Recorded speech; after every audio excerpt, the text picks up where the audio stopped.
A lot of bow makers will double their thread for stitching their bows. It's really easy and it will give your thread extra strength, especially when you're tightening the bow and wrapping the thread around. So just cut a long piece of thread and just make sure you double the length that you want it to be. And then take one end and grab your needle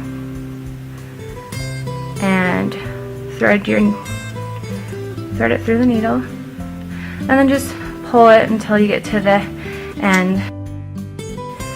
You have your two ends together, and then when you have them together, just wrap it around your finger once and then roll it,